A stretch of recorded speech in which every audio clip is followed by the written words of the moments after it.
told you we was giving you the okay back today to make a way. He gon' die today, nobody said. All right, so we got Chris the God MC Cain, man. How you doing? Man, I'm chilling, man. What's up? Good, chilling, bro. Working. Yeah. Appreciate you coming in and sitting down with us. Man, appreciate y'all for having me, man. For sure. So we've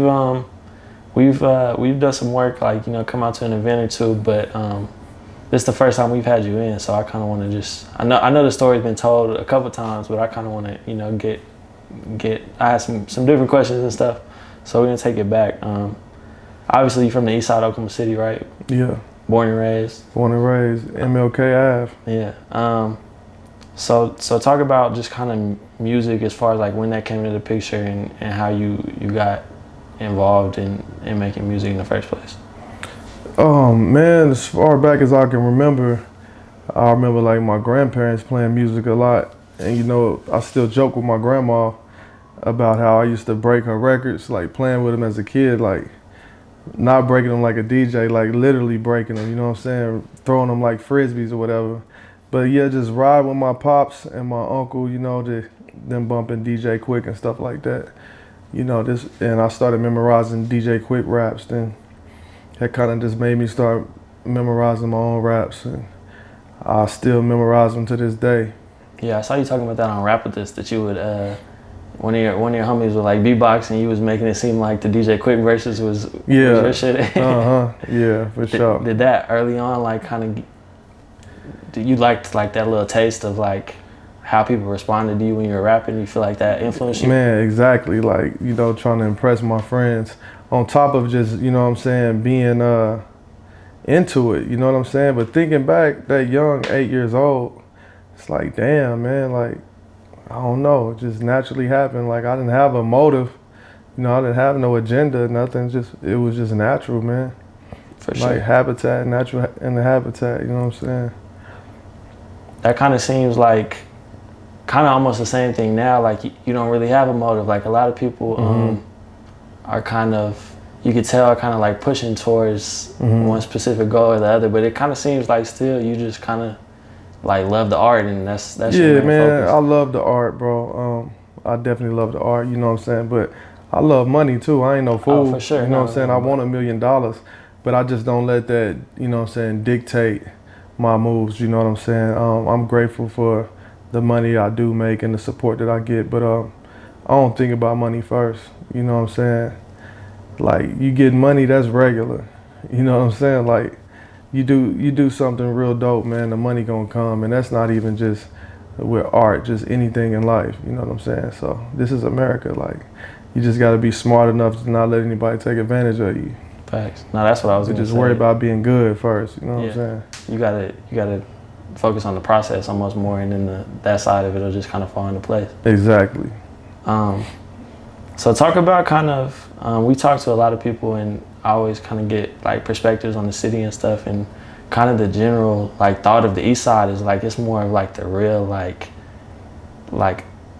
genuine hip hop side of town, like, you know what I'm saying? Just the sound from a lot of people coming out of there is like kind of like a throwback almost, like even with the beats and just like y'all are really rapping, you know what I mean? So kind of talk about like, you feel like there's something specific over there that man, I think definitely just the history, man.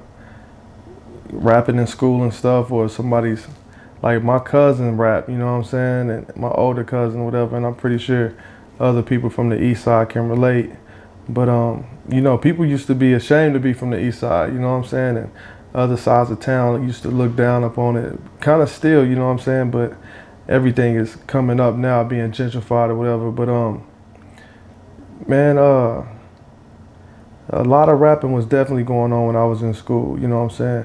But even when I stopped going to school on the East Side in high school and went to school on the West Side, you know what I'm saying, people were still rapping, you know what I'm saying? So I don't think as far as rap, it's an East Side thing, you know what I'm saying? Not to say you saying that, you saying like a specific style. Yeah. I think, cause like my cousin used to talk about battle rapping in high school. He went to Northwest class and he was talking about like a guy coming from Capitol Hill just to battle rap him because he heard about him, like that type of stuff. But as far as a style of rap from the East Side, I don't know, man. I mean, you just got to be transparent, you know what I'm saying, and authentic. And I think people on the East Side are more in tune with their roots, you know what I'm saying. But people that's not from the East Side, even most of them got like grandparents and family on the East Side, so they still know about it, you know what I'm saying. But maybe that's what it is. People on the East Side is in tune with their roots, you know. For sure. And that kind of led into where I wanted to go next, as far as like just kind of the way you make your music and just kind of your whole like movement. It just feels like you're just kind of trying to like capture what's going on instead of like I don't know, it just seems real authentic to me. Like even like the cover arts are just like, it seems like just pictures from places you were and you just snapped it, you know what I mean? So just kind of talk about that, just like the authenticity that you try to I think that's just how I've always naturally been. I like to get down to the origin of things, you know what I'm saying? So like if I know a person or whatever they do, I like to find out where they from, when they started, you know what I mean? Like I like the pure raw essence of stuff. Even with my photos, you know, we shoot them with film, you know, 35 millimeter, 120 millimeter, no edits, you know what I'm saying? Not to knock digital photography or whatever, but it's just something about, you know, that rawness, you know what I'm saying? Like photos from 60s, 50s, you know what I'm saying? 70s, 80s. But yeah, I don't know, I'm just a organic person. Like if a beat was playing now and I ended up doing a song here, you know what I'm saying, I would probably talk about y'all, you know what I'm saying? You know, that's just how I am, man. So, you know, at this point in my life, being a husband first, father, you know what I'm saying, a family man, you know, it's gonna show in my music, you know what I'm saying? So yeah, bro, I mean, that's the only way I know how to be, just authentic, I guess. I mean, I don't even like talking about that I'm being authentic, that I am authentic, because that don't even sound real. I'll just be me. Yeah, I'll say it for you though. That's just how it comes across. And like, I mean, obviously I understand like when you're shooting cover arts and stuff, it probably is like a planned out thing. Like this is what I want for my cover art. But what I was saying is just like the way that you do it, and like it just it comes across like it's portraying what the music is supposed to, and just like it wasn't. Like you have to put a lot of thought into something for it not to seem like you put a lot of thought into it. Does that make sense? And so that's where I was getting. I personally just like raw photos as album covers. You know, everything comes full circle. You know, once computers came around and internet and all these programs, people just went graphic design crazy. And there's nothing wrong with that. But before all of that, you look at all these records from the 50s, 60s, 70s, they was taking some dope ass photos, man. You could tell that they were taking their time with them. So I appreciate that, you know what I'm saying? And it always looks better when it's blown up. So, you know, going past computer age and just going back full circle to just a dope ass photo, you know what I'm saying? For sure. So you've been, I mean, how long, when was the first time you released music? I know there's stuff from like 2011, 12, but is that like the Nah, bro, yeah, before that, you know, cause I started performing and recording at the age of 12, because a couple of my friends, they were already going to a professional studio, and a couple years, I always rapped with them, but a couple years later, I went with them for the first time, and we were just rapping for fun, you know what I'm saying? And I got kicked out of high school or whatnot, so, you know what I'm saying, I was still rapping, so I would just put stuff out for fun. Put it around like on the east side and around the city and stuff.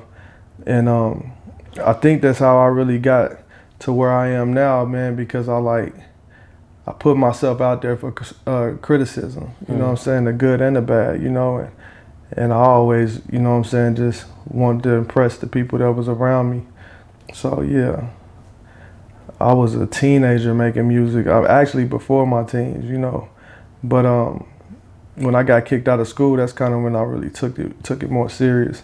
My friend, we was throwing parties, you know what I'm saying, renting out clubs, renting out buildings, you know what I'm saying, stuff like that. But it's always just been second nature to me, man, you know, so. So kind of just talk about like, I know you said that there was stuff going on as far as like, and I've heard stories from other people like battle rapping and stuff like that back in the day, but just kind of in general, like overview of like, where it was to like to be making music and like rapping and stuff at that time, you know what I'm saying, when you first started, versus now, just kind of like the growth of everything in the past, you know, 15, 20, 10. In Oklahoma City? Yeah, and really just in Oklahoma in general overall. Man, battle rap, you know, I used to battle a lot, you know what I'm saying, middle school, high school, and even afterwards.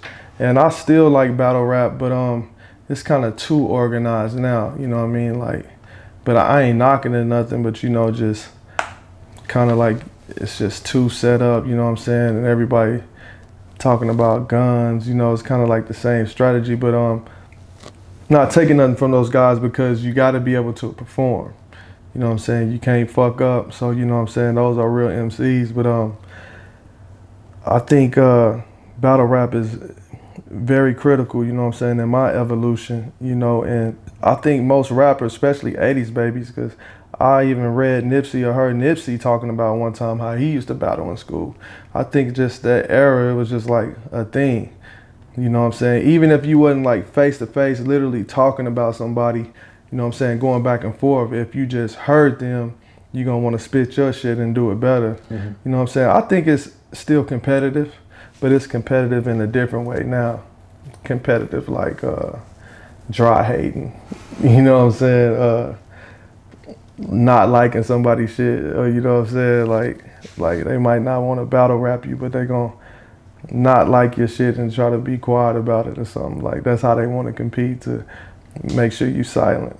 You know what I'm saying? For sure. So as far as like maybe just the music in general, kind of talk about from your perspective how the growth of it, as far as like maybe like studios and just, you know, the amount of people rapping it. Because from what I've heard, like, and even like I know like when I was in high school, like being a rapper was kind of like you didn't want to just tell everybody that shit. Like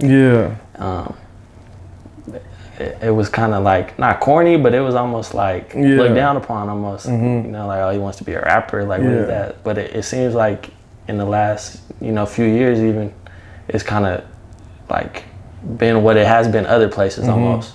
So just kind of touch on that a little bit. Well, man, you know, it just depends on how you go about it. Like, of course I'm a rapper, but I don't just call myself a rapper, you know what I'm saying? I'm an MC, I'm me, I'm an artist, you know what I'm saying? Life is art to me, so I just express, you know what I'm saying, express myself. If you just pick up and say, I want to rap, I'm gonna rap as a career, that might sound kind of corny, but I ain't gonna shoot anybody down, you know what I mean? Because the world is ours, the culture is ours, we could do anything, you know. And let me be clear with this, like I started rapping at 8 years old, performing at 12, all of that stuff, perfected the art. But I'm a firm believer, man, that I'm not, if somebody wake up one day and be like, man, I want to pursue this shit, I cheer them on. You know what I mean? Like everybody, we all on, our life is written, man, we all on a certain time, and that don't mean that a person couldn't be good at it. You know what I'm saying? Like we on a universal wavelength, man. You know what I'm saying?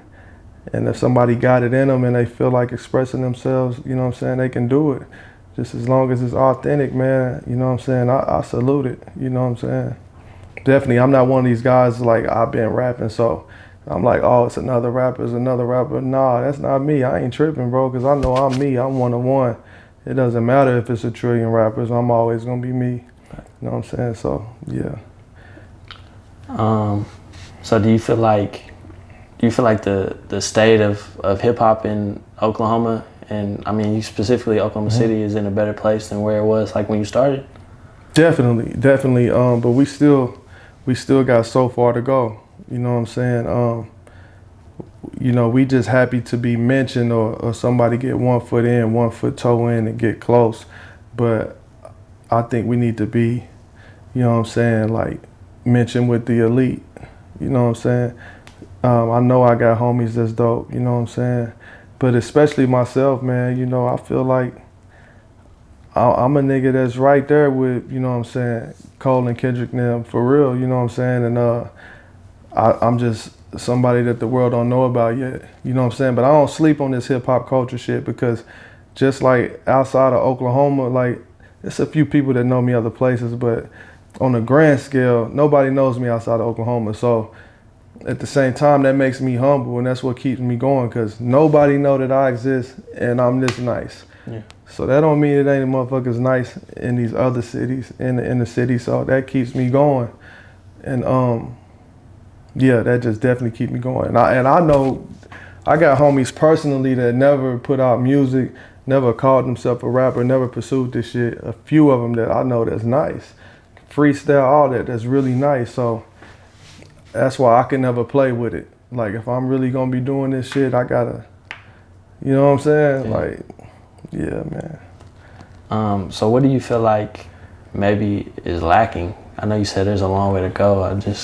Probably just the overall market, but we growing. Like, I think we like top 3 cities in America, like far as population growing, like the past 3 years.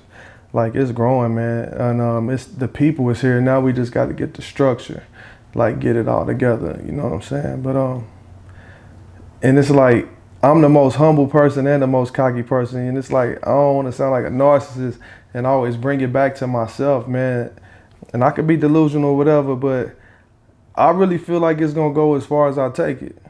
Like, for real. I mean, everybody, we could be a part of it somehow, and somebody like get in or whatever. But I'm talking about somebody being official. Like, you know what I'm saying? Like, I'm trying to do something that's never been done before, you know, with everything that I do. Just so happen I'm in Oklahoma, so somebody be like, ain't nobody doing that in Oklahoma. You the first to do that. But when you really think about it, ain't nobody did it in the world. Just so happen I'm in Oklahoma.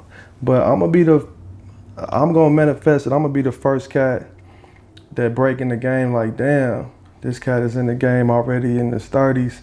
We never heard of him. And then, like, he only been in the game a year and a half. Niggas is already saying he top 5 ever. That's how I'm coming. You know what I'm saying? Like, yeah. Yeah. So one thing I wanted to talk to you about that I think is dope is like, you book a lot of your own shows. And just kind of talk about, like, maybe advice for a younger artist. You know, we got a lot of artists that watch stuff, and just kind of where that, like, the confidence or maybe or something to just like take that leap and be like, fuck it, I'm gonna put myself on the flyer and just go for it. You know what I mean? Yeah, obviously you had to build to that point. I've been doing it. You know what I'm saying? I've been booking shows forever, and I've been booked for 1,000 shows too. But at this point in the game, I book my own shows because I'm a control freak. Like, who's gonna be DJing the playlist? Where is it gonna be at? What it's gonna look like? You know what I'm saying? What's going on? That's why I book my own. But a younger artist, that's the only way to go. Like, most of this shit you gotta do it yourself. You know what I mean? Like, it used to be something to speak upon, like, I'm independent, I do all these things myself. Now it's just like, that's regular shit. That's like saying the sky is blue. Booking your own shows and shit like that, putting out your own music, not having a manager, you doing all the work yourself, that shit is a given. Like, you don't even have to, I don't think no one need a manager starting off, you know what I'm saying? I think you can do the work yourself, get to a certain level, then you'll need a manager. Yeah, for sure. Yeah. But I want to talk about Fila too before we get too far into the future, because this is the first time we interviewed Steph and View and everybody before it was about to drop, but this is the first time we've got to sit down with somebody that was on the project since it came out. So first off, kind of just talk about, like, I want to get your thoughts kind of on the weekend it came together and just kind of how that whole process went for you. It was fun, man, and inspiring, being around a lot of my peers that I already knew, and I respect them on an artistry level, and even just on as a man, real life level, and I already had friendships with a lot of those guys. But yeah, it was inspiring, man, and knowing what we was there for, you know what I'm saying? And this was before Motown even came into play. We was just inspired to all work with each other, and we knew that it was for a great cause, you know what I'm saying, to bring awareness and to the, you know what I'm saying, 1921 massacre. And when you read about Black Wall Street and see what they was doing from like 1918 to 1921, it was just amazing what they had going on. Like, those wasn't regular guys. So I came in with that mentality. Like, if they wasn't playing, I can't be playing as an artist, you know what I'm saying? So that's how I came into it. For sure. So I mean, well, like you said, like before, it was gonna be something big for the state regardless.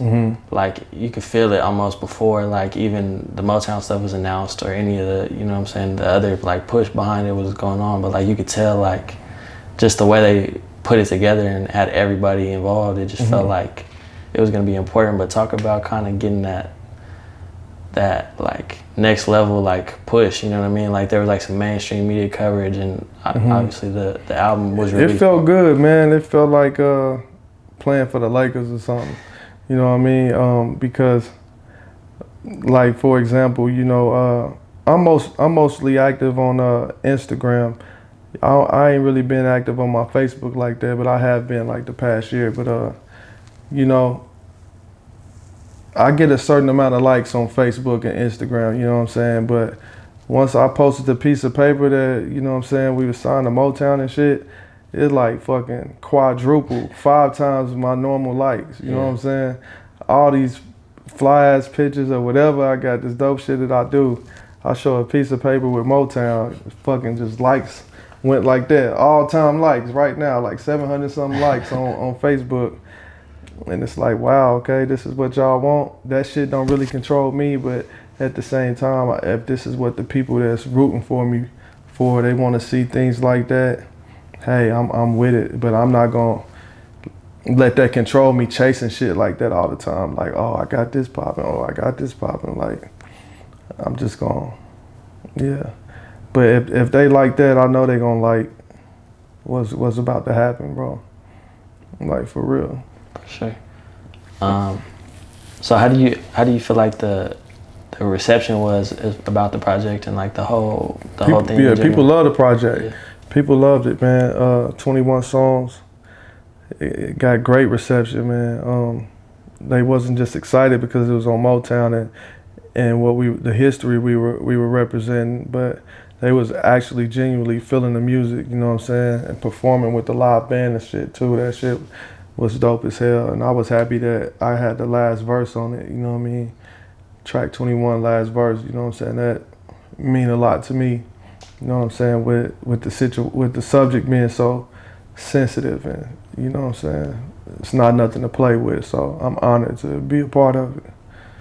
For sure. So let's get into what's coming up next. You said it's gonna be more exciting than that, so what do you got coming up? Ah, man, just some things I'm not gonna disclose, but you know, things that I'm also manifesting, you know what I mean? But got the show next weekend, Saturday, September 25th at 89th Street Collective. As y'all all know, did have Jay Electronica on it, you know, we were co-headlining together. But you know, the hurricane in New Orleans, his hometown, he canceled all his shows, and he's out there, you know what I'm saying, doing philanthropy work, and I can respect it, you know what I'm saying? But people saying they still gonna pull up. People telling me they was coming for me and this, that, and the third. And I knew Jay Electronica is one of those guys, like, he's famous, but he's not famous. Yeah. It's like, if you know, you know, but you know what I'm saying, I still was excited about the show. Maybe it'll happen, you know what I'm saying, later on in the future, but right now it's just me, man, and it's still going down, man. For sure. Like you said, I think a lot of the pull in the city was you anyway, like not to like hype you up too much. Yeah, Jay is one of them guys, if you know about him, you love him, you know what I'm saying, and you're gonna pull up. So what about any new music? I know you had Arrived last year. Yeah. Is there any plans for anything before the end of 2021, or are you gonna wait till next year? Yeah, after Arrived, you know, I was working on a lot of the Fila stuff, and then I was working on a project with Dr. View, Tidy, you know what I'm saying, that's coming out later. Not a solo project, it's a compilation. But I really wasn't inspired or motivated for a while, you know what I'm saying? And actually when the Jay Electronica stuff came into play, I started getting motivation again, you know, inspiration and whatnot. You know, I'm always, it ain't shit to make up a rap, you know what I'm saying, or a song, but I'm talking about inspired and motivated to do something crazy, you know what I'm saying? If I ain't inspired to do something just fucking crazy, then I ain't gonna really be moved, you know what I'm saying? But I got my inspiration back when that show came about. You know what I'm saying? But when he pulled out of it, I didn't really lose inspiration, but I was just like, damn, because you know, I was just looking forward to it, and I was happy about everything. Everybody else looking forward to it, but you know what I'm saying? People still excited about it. People still ready to pull up. So I'll probably be doing some new music like real soon, like real soon. And back to him, no knock to him, man, because I actually that's his hometown. And actually after Kanye dropped, everybody talking about Donda, and then Drake dropped, everybody talking about Certified Lover Boy. And even myself, I was sitting there thinking like, damn, there's some shit going on in the world, you know what I'm saying? New Orleans flooded again, then New York City had their floods. I'm like, damn, everybody talking about this album, but there's some real shit going on. So I'm not even surprised that he was like, man, I can't do no shows right now, I'm supposed to go back home and help. You know, but I'm inspired, man. Every day ain't promised. It's always been like that. But with this COVID shit, you know what I'm saying, every day definitely ain't promised, man. So I'll probably do another project here real soon. I actually got a studio session tonight, so if I go overboard, ain't no telling what I come out with. You know what I'm saying? Like, for real. For sure. Well, like I said, we're planning on being at the show next week, so hopefully we can see you do your thing. You know, man, I look forward to y'all being there for real. That LeBron James shit was cold. That's all I'm right there. Yeah, I was a little lit that night. You know what I'm saying? But I'm probably gonna get lit again because I've been, this pandemic shit, I try to just stay ready. So I ain't even really been drinking. Yeah. And try to just keep my immune system the best it could be. But I'm gonna sip that night. I ain't gonna try to get too lit, but I'm gonna sip that night for sure. How is the pandemic been? Obviously, it's been kind of up and down. Like, I thought it was done. I'm not gonna. And lie. that's another reason I didn't know how people was gonna respond as far as coming out. You know what I mean? But I still just done the show anyway. You know, I know a lot of people my age, a lot of them still go out, but some of them don't. You know what I mean? Some of them don't go out, and then I didn't know if they was gonna try to mandate the vaccine to pull up or not. You know what I mean? But I just did it anyway, and that's why even if they want to reschedule later in the future, I don't know. Because, I mean, as time passed, we don't know how shit is going to be out here. It's day to day almost. Like, is that ad, like, I mean, obviously it does, you just talked about it, but like, kind of to the stress of like throwing the shows and stuff? Yeah, but I wouldn't necessarily call it stress, man. It is what it is. Like, whoever shows up, I know that they really rock with me. You know what I'm saying? Through Jay not being there, through the pandemic, you know what I'm saying? And we gonna congregate, man. We gonna do it that night. You know what I'm saying? I'm excited. Shout out to DJ Life. He gonna be DJing for me. And I love the sound system at 89th Street Collective. You know, actually like the past 4 or 5 years, I'll say something like the day before or the day of and just do sporadic shows. Just set up, you know, speakers and shit, just places and just make a performance. But this is my first time actually performing in a performance venue aside from Fila in a while. But really what I'm getting at is my solo show. Actually, this is the first time I'm ever performed. No, this is not the first time I performed by myself because the sporadic shit I was doing was by myself. But I'm talking about like actually promoting the show like a month and a half out. This is the first time I did this, you know what I'm saying, in a while. So I'm excited about it. That's dope. I'm excited too. Hopefully everything comes through and we can pull up. It's going down, bro. It's going down. This show is about to happen, man. No doubt. I just got to figure out what I'm gonna wear. Yeah, for real. The raps is easy. Yeah, for sure. All right, bro. Well, appreciate you sitting down with us. Okay. We'll have to do it again sometime. It's a good interview. You know, not everybody is easy to talk to, but this was fun to do. So hopefully we can do it again. Yeah, bet, man. I appreciate y'all having me, man. Shout out to it's the OAK, right? Okay. Shout out to OKA. Chris the God MC Cain, man. Eastside, Oklahoma City. I'm giving you the OK right now, right here.